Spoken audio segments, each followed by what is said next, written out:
एक प्रसंग सुनाते हैं हम आपको महान का, जो वास्तविक महान होता है वो कैसा होता है।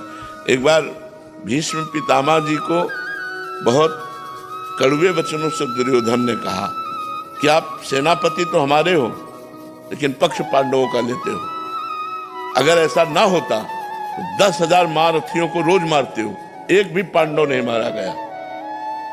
जब बार बार वचनों का ऐसा प्रहार किया तो आवेश में आकर 5 बाण निकाल लिए और कहा कल अगर जीवित रहा तो 5 पांडव मारे जाएंगे।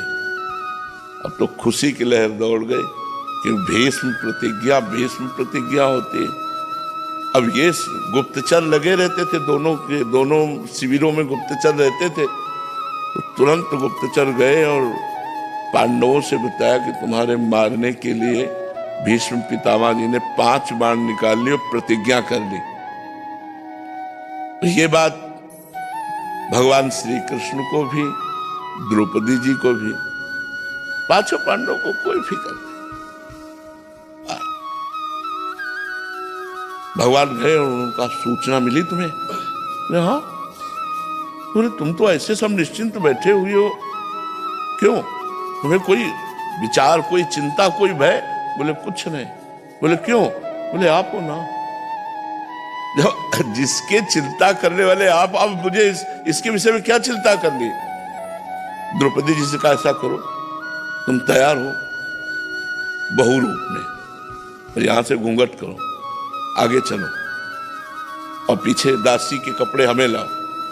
दासी के कपड़े भगवान ले पहले, पीछे पीछे भगवान दासी रूप में, आगे आगे द्रौपदी स्वामिनी रूप में। दरवाजे के पास पहुंचे भीष्म जी, चूंकि महान बाल ब्रह्मचारी, तो बोले पादुका उतारो। पादुका लेकर पीतांबर में लपेट कर ऐसे खड़े हो गए जिससे दासी खड़ी होती है। द्रौपदी जी अंदर गई, प्रणाम किया पितामह को, बोली नहीं, घूंघट करके। पितामह ने विचार, देखो बुद्धि बदलने वाले भगवान ही होते हैं। पितामह ने विचार किया अभी दुर्योधन गया हमसे प्रण करवा के, उसकी पत्नी आई होगी आशीर्वाद लेने, तो उनका सौभाग्यवती हो। तो द्रौपदी जी ने पर्दा हटाया और कहा वह बात सत्य माने या यह बात सत्य माने आपकी? अभी कुछ समय पहले आप प्रण करते हो, 5 बाण निकालते हो कि 5 पांडवों को मार देंगे, और संध्या का समय है और इस समय मुझे आशीर्वाद देते सौभाग्यवती भव। मैं ये मानूं सत्य बात या वो सत्य बात मानूं? भीष्म जी के होश उड़ गए। बोले वो कहा जो तुम्हें हाल आया है, क्योंकि जान गए कि मुझे चक्कर में फंसा दे, इसका मतलब वो है। वो कहा है? उतरे और दरवाजे पे देखा तो दासी वेश में।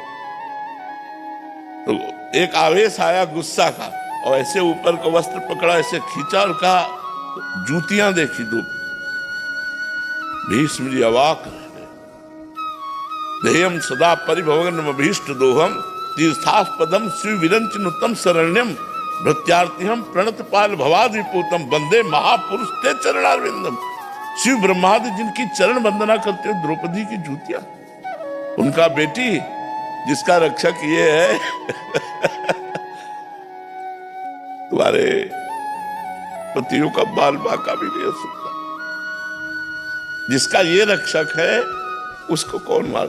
तब कहा प्रभु आपने मेरी प्रतिज्ञा टलवाई, और आप जब महाभारत का संग्राम प्रारंभ होने वाला था तो आपने प्रण लिया था मैं अस्त्र नहीं गाऊंगा, कल मैं आपका प्रण तोड़ूंगा। आज आपने मेरा प्रण तोड़ा है, कल मैं आपका प्रण तोड़ूंगा। भगवान ने कहा भक्ति के लिए अपना प्रण तोड़ना मुझे सहज है, भक्ति के लिए अपना प्रण तोड़ना मुझे, अपनो प्रण विसार भगत को पूरो प्रण निभाओ। वही हुआ, दौड़ पड़े भगवान रथ का पहिया लेकर के भीष्म पितामह को मारने के लिए। जब अर्जुन के ऊपर